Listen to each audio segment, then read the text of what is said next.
그 다음 얘기는 이 얘기입니다.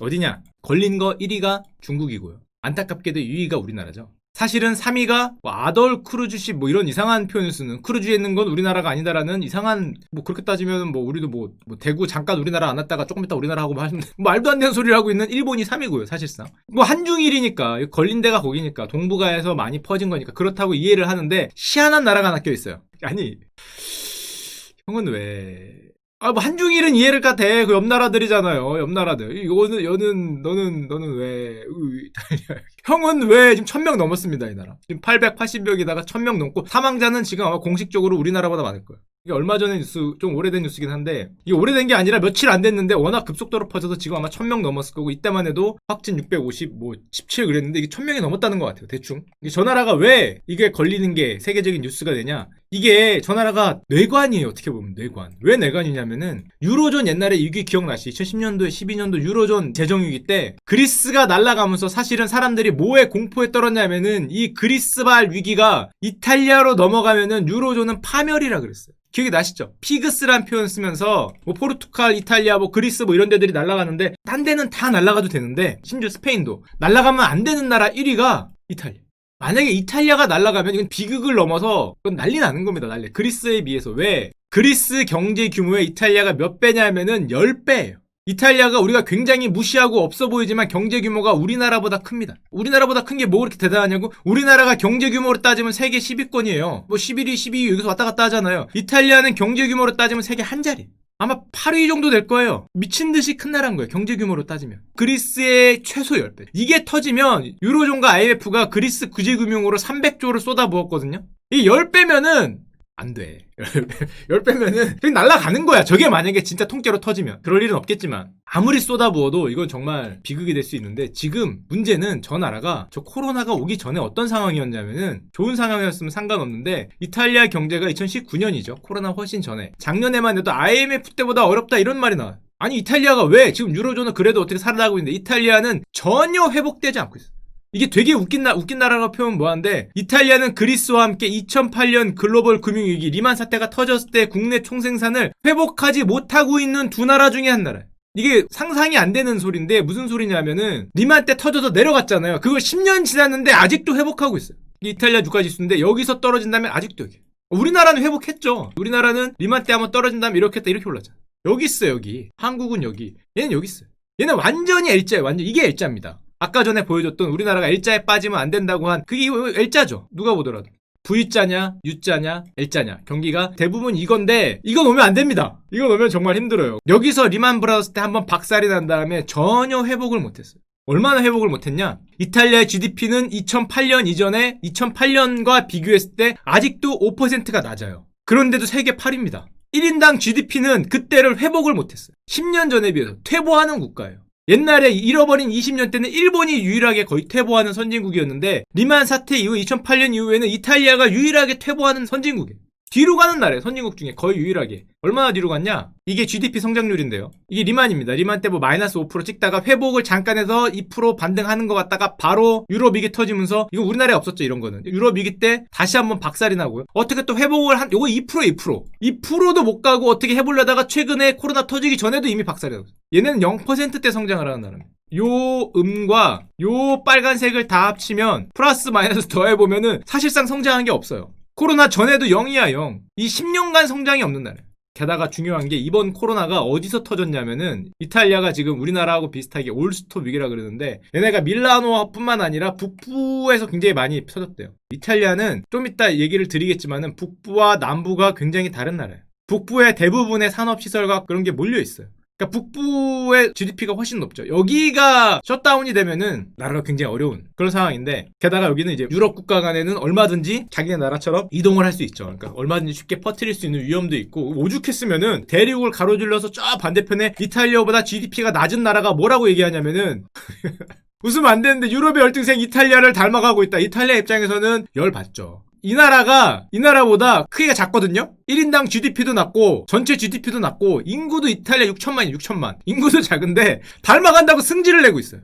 한국이 이탈리아를 닮아가면은 경제 규모만 보면은 사실은 감사할 일인데, 이거 닮아간다고 승질을 내고 있으니까. 한마디로 이렇게 L자로 가는 그거를 두려워하는 건데, 이탈리아 1인당 GDP 추이를 보여드릴까요? 이게 10년치입니다. 2007년부터. 리만 사태 터진 다음부터 이렇게. 그나마 요즘 좀 회복하려고 그러는데, 이렇게 갔겠죠, 또. 세상에 10년 전에 이탈리아 1인당 GDP가 4만 불이었어요. 4만 불. 와, 이게 엄청난 겁니다. 우리나라 지금까지 올라서 우리나라 3만 불이에요. 3만 불 좀 넘었죠. 3만 1,000불 뭐 이런데 얘네 10년 전에 4만 불이었어요. 지금 얼마예요? 이거 뭐 10년 만에 3만 불 했다가 지금 조금 회복했다 다시 가고. 그러니까 엄청난 선진국이었는데 우리나라랑 비교하면 이렇게 돼 있습니다. 지금 역전되기 직전이에요. 이탈리아가 이렇게 내려왔고 한국이 이렇게 올라와서 사실 역전이 되나 했는데 이탈리아가 최근에 반등하면서 거의 붙었어요. 이 상황에서 이제 정경련이 화내는 거죠. 이렇게 내려오는 이탈리아처럼 되면 안 된다 화내고 있는데 일단 둘 다 지금 코로나 때문에 어려움을 겪고 있고 이게 보면은 이탈리아의 로마 이후에 가장 빛나던 시기가 1980년대입니다. 1980년대 세계 빅5였어요. 물론 이때 8위 하다가 5위를 간 거는 약간 숫자에 장난이 있었는데 그것까지는 알 필요 없고 세계 빅5였어요. 이 정도로 이탈리아가 로마 이후로 세계 빅5까지 올라갈 정도의 뭐 2차 세계대전 때 그때도 안 됐을 거예요. 그때도 미국 있고 영국 있고 프랑스 있고 하니까 빅5면은 굉장히 빛나던 시절이에요. 반짝반짝 빛나던 시절. 그런데 왜 어려움을 겪었냐? 어려움을 겪은 여러 가지로 말씀드릴 텐데 그중에 가장 그냥 흥미 위주로만 보여드리면은 일단 얘네가 있었죠. 잠깐 흥미 위주로. 진짜 이유는 뒤에 말씀드리고 흥미 위주로 보이면은 이탈리아는 마피아가 굉장히 강한 나라인데 GDP의 12%입니다. 연간 순수익이 800억 불이니까 1200원 하면은 96조네요. 삼성전자가 작년에 60조 벌었죠. 삼성전자의 1.5배가 넘죠. 버는 돈이. 참고로 마피아 얘기를 잠깐 정말 짧게만 말씀드리면은 마피아가 작살이 난 때가 있었는데 이때 작살이 납니다. 이때 무솔리니 시절에 원래 독재자가 나라를 잡으면은 범죄 조직을 족칩니다. 유명하죠. 이때 마피아들이 어떻게 해보려고 그랬는데 이 형은 어떻게 해서 될 형이 아니잖아요. 이탈리아 이때가 왕정이었어요. 왕이 있었는데 왕이 아무리 뭐라 그래도 택도 없었는데 이 형이 정권 잡은 순간에 여기다 뭘 던져봐야 죽었죠. 거의 뭐 돌에다가 계란 던지기였기 때문에 이때 마피아가 작살이 나면서 어디로 갔냐면은 미국으로 가죠. 이때 이탈리아 마피아들이 미국으로 죽어라 도망가요. 이거잖아 이거 아무리 뭐 싸워봐야 되겠냐. 이거 들고 아무리 뭐 해봐야 여기는 군대인데 군대 뭐 미사일을 쏘고 안 되니까 도망갑니다. 짝짝짝짝 도망가서 미국으로 가요. 미국에서 뭐가 돼요? 여러분들 얘기하시네. 이게 돼요.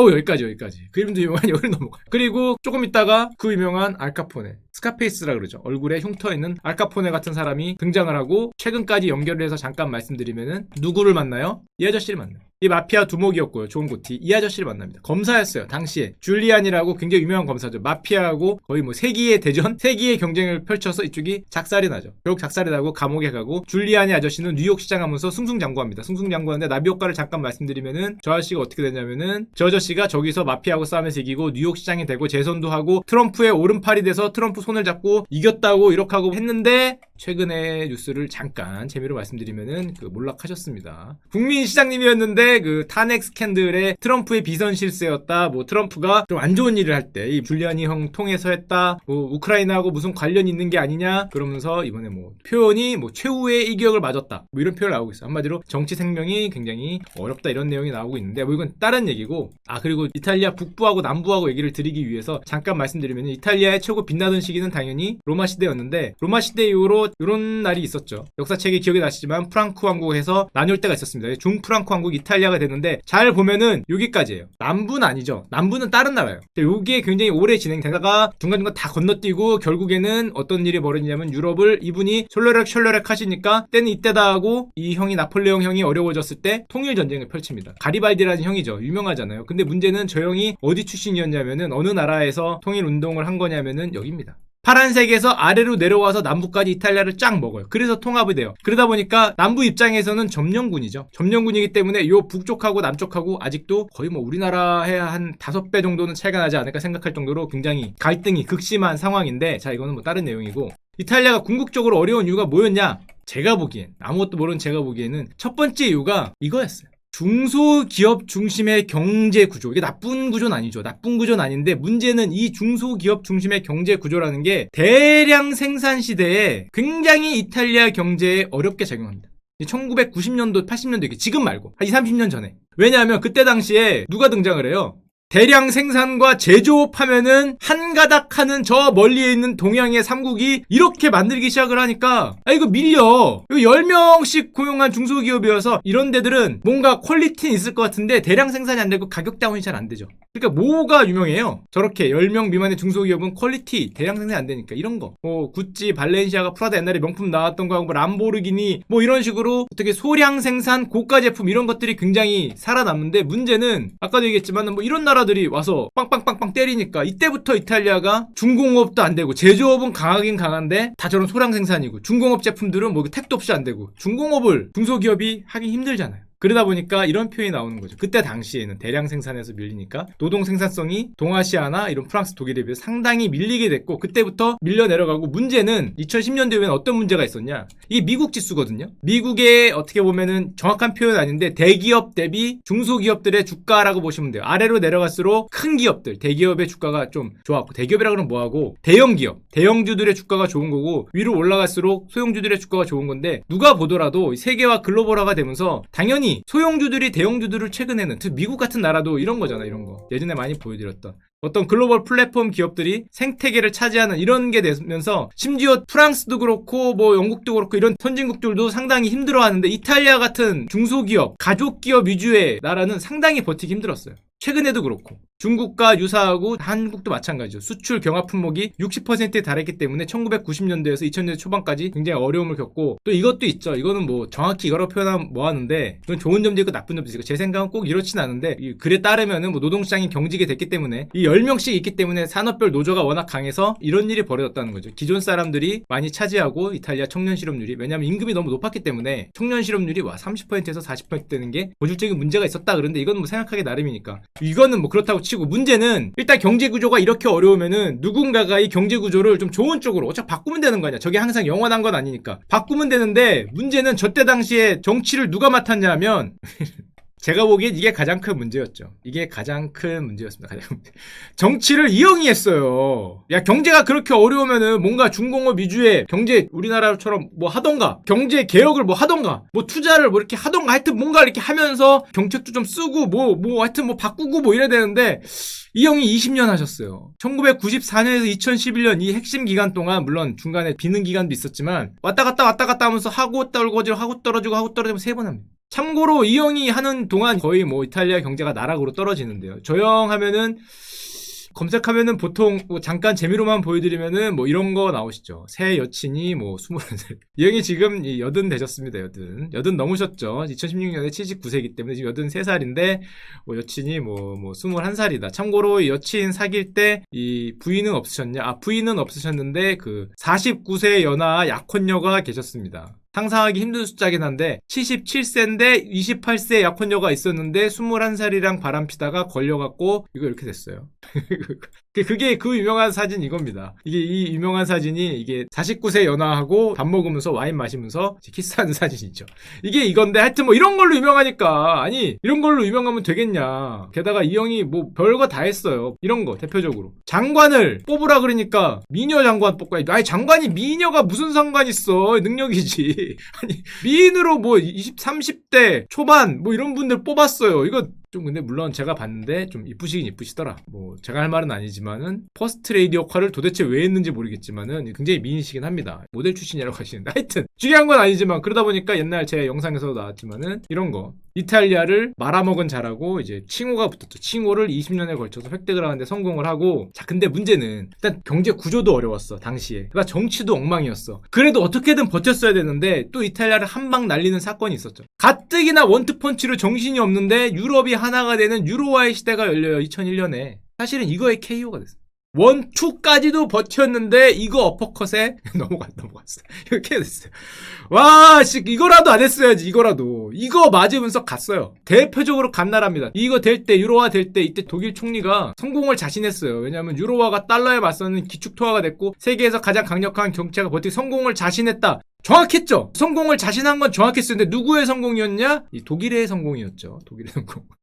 독일 총리니까 성공을 자신했다. 똑똑하신 분입니다. 독일은 성공했지. 뭐 니들이라고는 안 했으니까. 뭐 맞는 말이긴 한데. 자, 그러니까 뭐가 와요? 조금 있다가 2012년에 유로존 재정위기. 이건 뭐 교과서에 나온 얘기니까 잠깐만요. 재정위기가 뭐예요? 나라의 부채가 많아지는 거잖아요. 그게 재정이잖아요. 국가의 재정. 나라의 부채가 많아지는 건데 왜 부채가 많아졌냐? 이거 유로존이 되면서 이 통화정책을 막아버렸잖아요. 옛날엔 리라화였나? 이탈리아가 뭐니? 갑자기 헷갈리는데 이탈리아 자체적으로 통화정책을 찍고 우리나라도 위기 오면 막 원 달러가 날아가잖아요. 원화 가치가 약세가 되면서 다시 수출이 잘 되고 나라가 회복을 하고 또 원화 가치가 약세가 되고 회복을 하고 이탈리아도 이렇게 돼야 되는데 나라가 어려워지는데 통화 약세가 안 돼. 왜냐? 이거 합쳐버렸잖아요. 유로로. 나라가 어려워지면 금리 인하도 하고 뭐 통화량도 막 찍고 이탈리아 리라 엄청 약세되면서 관광도 많이 오고 수출도 잘 되고 뭐 이래야 되는데 그게 없어요. 이 유로를 독일하고 같이 써. 독일은 경제가 너무 좋아. 이 유로가 그대로잖아. 나 이걸 못 써요. 그러니까 뭘 써야 돼요? 나라가 휘청휘청 되니까. 그리스도 똑같죠. 이거 써야죠. 이거 재정정책. 재정정책이 뭐예요? 조세가 우리가 돈이 들어오면은 정부가 지출하는 건데 들어오는 것보다 많이 쓰잖아요. 이게 안 되니까 이쪽으로 죽어라 쓰다가 나라가 결국 재정이 무너지면서 골로 가는 게 유로존 재정이.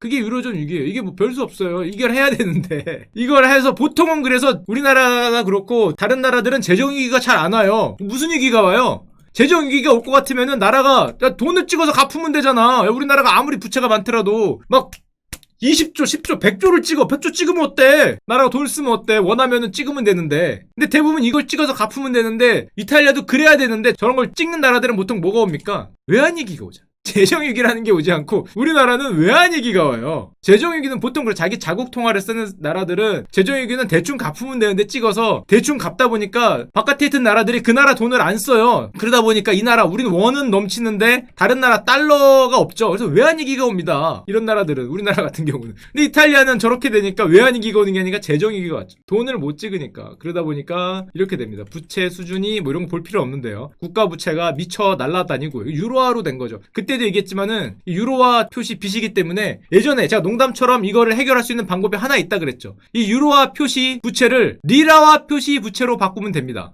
사실은 간단해요. 예전에 농담처럼 한번 얘기 들었지만 이게 1000조 리라여도 고개 돌려서 제가 옛날에 맨날 했던 거 이렇게 1000조 써서 주면 되는 거죠. 이렇게. 근데 지금은 유로기 때문에 그게 안 돼요. 이게 자기 통화였으면은 국가 부채가 좀 높더라도 이렇게 써서 주면 되는데 지금 못 쓰니까 지금은 1000조 리라 써서 주면은 딱이 맞죠. 이걸 안 받는데 유로화 표시니까 이거 빼도 박도 못해요. 부채가 높아지고 그게 국가 경제가 독일에 비해서 많이 밀리던 나라들 저 아래에 있는 피그스 남유럽들 이때가 여기가 똑같은 이유로 다 날아가죠. 여기도 뭐 돈을 찍을 수가 없으니까 그러다 보니까 살려줘야 되죠. 이거 얘기를 잠깐 더 드리면은 살려줘야 되는데 누가 살려줘요? 당연히 독일이 살려줘야죠. 독일은 꿀 빨았으니까 살려주는 건 뭐냐면은 돈을 더 빌려주는 겁니다. 돈을 더 찍어주는 게 아니라 구제금이라는 게 말 그대로 돈을 빌려주니까 돈을 빌려준 다음에 맨날 얘기하는 게 예전에도 얘기했지만 갚아라 이 자식들아. 갚아라. 유로본드 이런 거 뭐 발행한다 안 되지. 같이 내가 보증 쓰긴 힘들어. 유로본드 같은 경우에는 보증을 쓴다는 건데 나는 보증 아예 안 써. 니들이 돈을 갚아야 돼. 맨날 강하게 반대하면서 거기서 채찍질 하잖아요. 돈 갚으라고. 이 채찍질을 세계에서 가장 잘한 누나가 이 누나였어. 이 누나가 채찍질을 기가 막히게 해요. 기가 막히게. 유명합니다 이걸로. 뭘로? 이걸로. 와, 이 나라 뒤에서 돈 갚으라고 막 때리면서 전화라는 게을러 터졌고 잠만 쳐자고 저씨 니들 복지 같은 소리 하고 있네. 니들 포퓰리즘이다 하면서 무슨 연금을 늘리게 뭘 늘려 이 새끼들아. 잠 그만 쳐자고 일을 해라 하면서 맨날 채찍하고 걔들이 벌컥벌컥 일어날 것 같으면은 가끔 좀 깎아줍니다. 만기 연장해줄게요. 이거 뭐 니들 5년짜리 빚인데 20년짜리 빚으로 바꿔줍니다. 뭐 이런 거예요 가끔. 살려는 드릴게잖아. 살려는 드릴게. 5년 동안 노예가 20년 노예가 되라 뭐 이런 거 하면서 또 돈 안 갚으려고 그러면 뭐 연락에 채찍질해요. 무슨 뭐 나라가 개판이라는 등 뭐 옛날에 얘기했죠. 무슨 그리스에 있는 뭐 파르테온 신정에 문짝을 띄워다가 갚으라는 등 뭐 이딴 소리 하고 있고. 그러니까 너무 이런 거 잘하니까 독일에서 아직까지 총리하고 있어요. 이거 뭐 삼선인가 하셨죠 지금. 역대 최장수 총리까지는 아니더라도 원래 독일의 총리 오래 한 나라긴 하지만 열심히 잘하고 있습니다. 이거 잘해야 돼요 이거. 걔들이 이거 채찍질 너무했다가 배를 째면은 독일도 날아가는 거거든. 이걸 잘해야 되는 상황이긴 한데 맨날 뭐 긴축안 내라 그러고. 그러니까 가끔 그리스도 반격을 합니다. 그리스나 이탈리아도 무슨 반격을 하냐? 야 니들 빚 못 갚겠다. 장난쳐 갚어. 그러면은 이제 그리스가 이런 거 합니다. 야 우리가 생각해보니까 억울해. 왜? 니들 옛날에 나치를 우리나라 쳐들어왔잖아. 그거 피해 계산해보니까 375조야. 그러니까 우리나라에 아까 전에 뭐 구제금융한 게 300조 된다며. 퉁! 오케이? 뭐 이런 거 얘기하면은 독일이 장난치자고 단호히 거부하죠. 퉁치자는 거잖아 이거 이렇게. 빚하고 이거 퉁치자. 비슷한 거 아니냐. 국회 뭐 연합 합동 보고서가 나치가 그리스를 점령한 거를 41년에 44년 한 4년 한 거 같은데 375조다 우리가 하니까 이거 지금까지 한 60년 70년 걸렸으면 375 곱하기 사실 이자율 몇 %예요. 5%만 해도 미쳐 돌아가는데 이자는 안 받을 테니까 이거하고 퉁치자 있다는 소리 하면은 당연히 단호히 거부합니다. 뭐 이런 걸로 싸우고 있고. 그러니까 한마디로 가뜩이나 경제 구조도 어려웠는데 정치도 조용히 무려 20년 재정지원을 하면서 골로 갔는 데다가 조금 있다가 이것까지 재정위기까지 오면서 또 골로 갔고 뭐 엎친 데 덮친 격인데 아까도 얘기 드렸지만 이 나라 등치가 미쳤거든요. 세계 8위예요. 우리나라가 10위권 정도에 있죠. 세계 8위에다가 인구가 6천만이에요. 저런 나라가 저런 결과 저렇게 돈을 못 찍으니까 결국엔 재정부채 계속 빚을 내서 쓴 결과 공공부채가 3천조. 역대 최고치. 2019년이었습니다. 이거 날아가면은 가는 겁니다.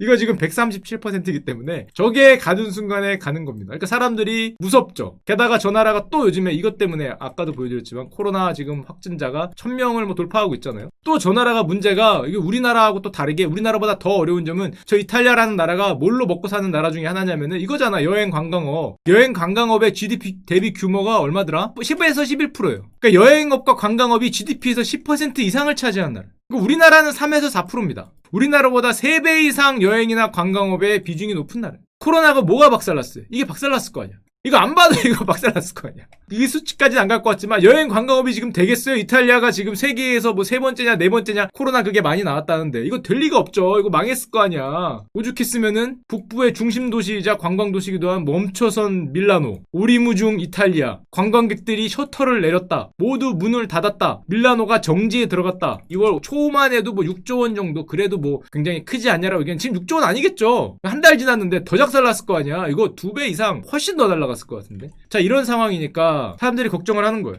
한국은 사실 걱정 안 합니다. 우리나라는 경제가 비교 튼튼하기 때문에 L자일까봐 걱정을 하는 거지. 쟤네 만약에 저걸로 세금 적게 거치고 지금 세수가 만약에 적게 거쳐서 부채가 더 늘어나게 되면은 돈 더 빌려달라고 할 테고 끝내 못 빌려준 사태가 되면은 사실상 재정위기가 다시 한번 올 수 있다. 이거 얘네 지금 재정 준칙이라 해서 몇 퍼센트 넘기면 안 되는 거 있거든요. 그거 넘기면은 뭐 난리친다 그러는데 사실상 넘길 가능성이 굉장히 높아지고 있고 지금 이런 상황이니까 이탈리아가 혼자 이런 상황이니까 개인적으로 느낀 거는 이탈리아가 지금 이런 좀 어려운 상황인데 사실 보면은 1990년대하고 2000년대 우리들에 의해서 이 동북아 3국에 의해서 수출이 상당히 어려움을 겪었어요. 물론 내부적으로도 정치가 상당히 거시기하게 되고 유로 통화가 되고 얘들이 쳐서 흔들흔들하고 잘 L자 부진이다 하고 좀 반등하려고 하는데 좀 표현이 이상하네요. 다시 왔어.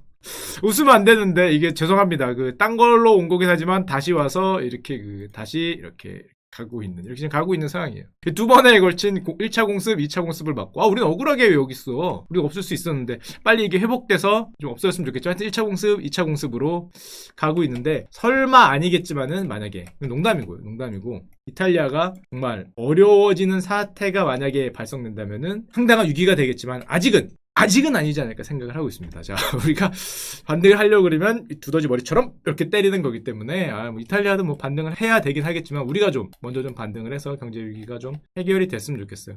그래도 뭐 L자까지는 아니고 V자나 U자 정도로 좀 올라가지 않을까?